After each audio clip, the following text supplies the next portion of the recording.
Right, this is the first part of video. So let's begin. The first thing it's gonna talk about is distance and displacement. Now, many of you out there are very familiar with the word distance. When you think of distance, when you hear the word distance, what do you think of? I think of how far something has traveled. So let's say the distance between one city to another can be 100 miles. And so this is the difference between 2 points. Now, displacement is very similar to distance, but displacement encompasses direction as well. Direction is the important factor for displacement. So let me give an example that distinguishes the distance between displacement. So let's say we have a person named John, and he's at his position right here, and then he decides to walk, let's say 8 meter east, and then he turn into the opposite direction and travel, let's say 3 meter west. The total distance that John traveled is 8 plus 3 or 11 meter. However, his displacement is not 11, but rather his displacement is 5 meter.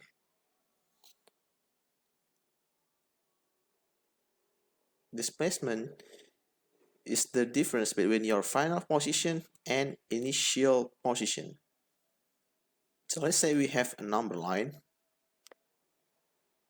Let's say it is position 0. So John traveled 8 meter east. So now he's at position 8 on our number line. So during the first part of his trip, his displacement was positive 8. And then he traveled 3 meter west. So his displacement is negative 3. So now he's at position 5. And so his net displacement is 5 meter because he start at position A and now end up at position B, which is located at position 5.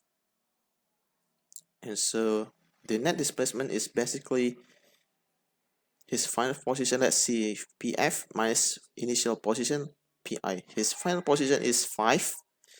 His initial position is 0. So it's equal to positive 5. He went from A to B. So that's the basic idea between displacement. The total distance is 11.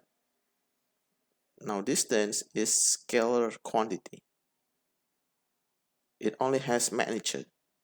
Displacement is a vector quantity. It has both magnitude and direction. In the case of distance, in the first part of the trip, he traveled a distance of positive 8. And the second part, he traveled at distance of positive 3. That's the total distance is 11 meter. Now, displacement has magnitude and direction. During the first part of his trip, his displacement was positive 8. The magnitude is how far he traveled, which is 8 meter.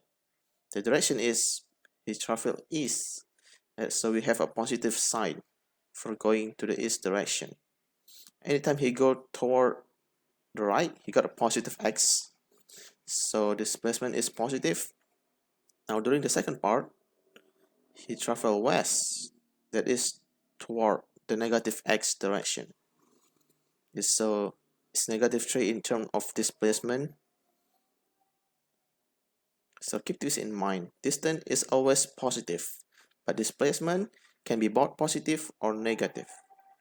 If you travel east or north, your displacement is positive. But if you travel west or south, your displacement is negative. And so if you add them to the first part of the trip, you get a positive 5. Positive 8 plus negative 3 will give you positive 5.